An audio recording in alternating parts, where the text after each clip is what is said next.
নমস্কার বন্ধুরা, কেমন আছেন সবাই? সবাই ভালো আছেন। তো নিরামিষের দিনে একটা আলু পোস্তর রেসিপি আমি শেয়ার করব। নিরামিষ তরকারি মানেই আলু পোস্তটা কিন্তু প্রথমেই আমাদের সবার মাথায় এসে যায়। তো আলু পোস্ত তো অনেকে অনেকভাবে বানান, আর এইভাবে একবার বানিয়ে একবার দেখুন খেতে কেমন হয়।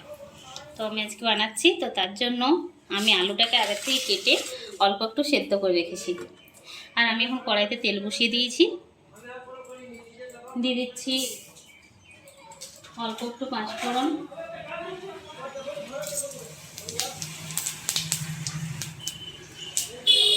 দিয়ে দিচ্ছি একটা শুকনো লঙ্কা,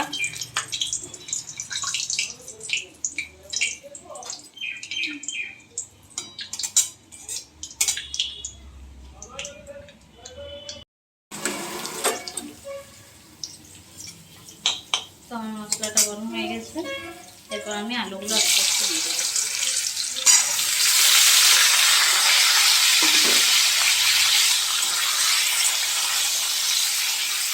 আলুগুলো দিয়ে দেবো, আর এইভাবে আলুগুলো কিছুক্ষণ কষাতে থাকবে।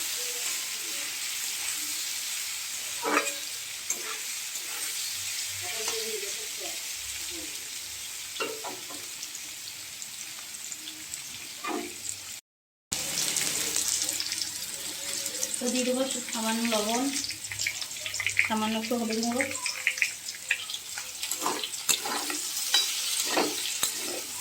লবণ আর হলুদ দিয়ে আলুটা এভাবে ভালো করে কষিয়ে নেব।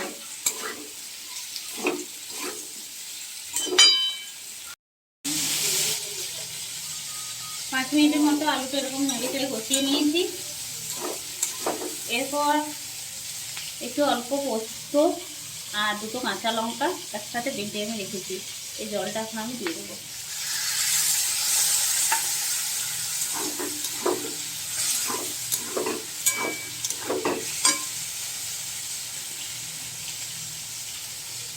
তার সাথে আরও পরিমাণ মতো জল দিয়ে দেবো।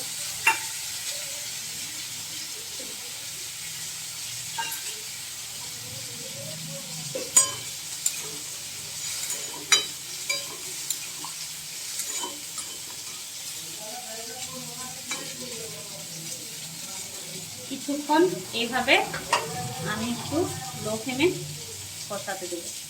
তরকারিটা কিছুক্ষণ ফুটুক। মিনিট 15 আমি এবার ফুটিয়ে নিয়েছি।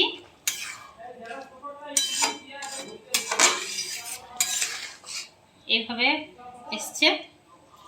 এরপর দেখুন উপর থেকে আমি একটু পোস্ত ভেজে রেখেছি। এই পোস্ত ভাজাটাই কিন্তু এই আলু পোস্তর একটা আলাদা স্বাদ এনে দেয়।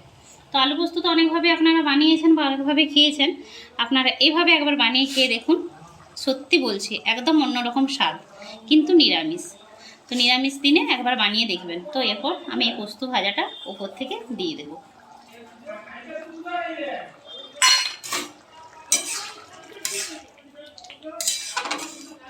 দেখুন একটা অন্যরকম ফ্লেভার আসছে না, দেখা যাচ্ছে। আচ্ছা, আর একটু দিয়ে দেবো ঘি। বাস, এরপর আমি গ্যাসটা বন্ধ করে দেবো। তো আমার আলু পোস্ত রেডি, একটু অন্যরকমভাবে আলু পোস্ত রেডি।